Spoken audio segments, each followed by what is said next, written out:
coaching this generation's real estate superstars.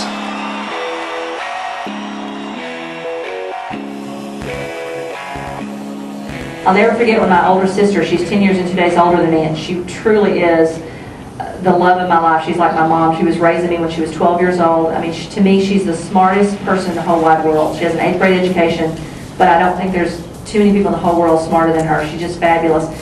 But she used to say to me, Linda, why do you have to work so hard? Why don't you just be happy, doing this? Why do you have to do all these things that you do? And I took her to Hawaii one time, first class, and that stopped every bit of that. And now it's like, I don't know what you do, but can I come help you so that we can do some more of it? So, but I'm going to tell you, it's huge. It's huge. Or maybe even, gosh, I'm making so much more than my family already makes. Imagine if I do even better.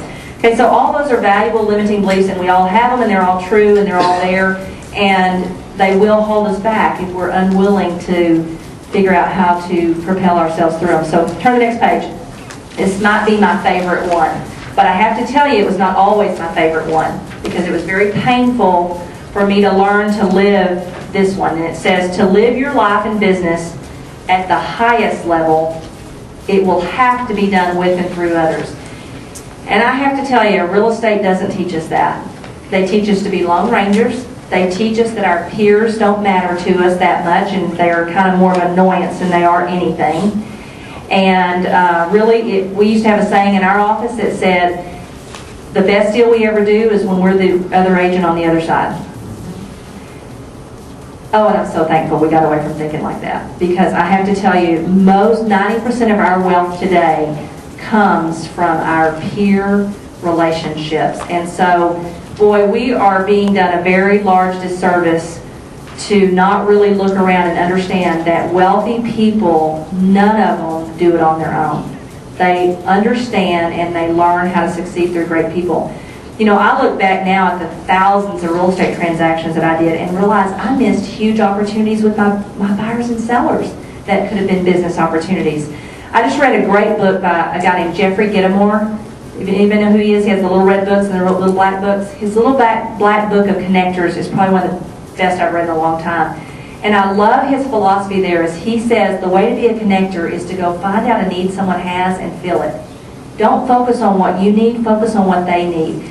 And it's really interesting because we've since gone back and taken a couple of our allied resources, and I'll tell you what allied resources are when we turn the next page. I'll show you where they are in this people chart we're going to see next.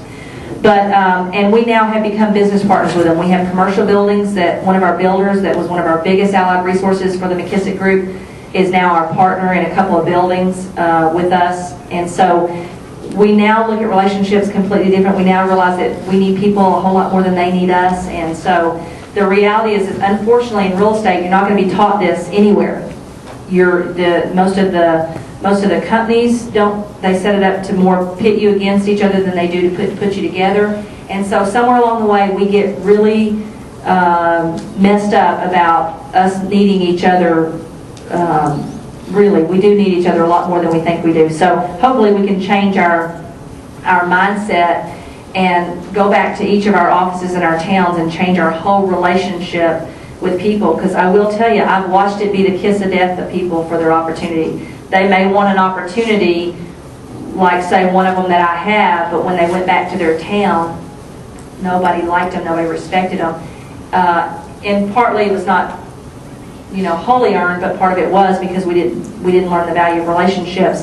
But quite honestly, it cost them huge opportunities. So hopefully we can change that and go back and look for those relationships. If you study wealthy people, what we've discovered is there's about 5 to 7 key relationships in everybody's life. So turn the page and you'll see what I'm talking about.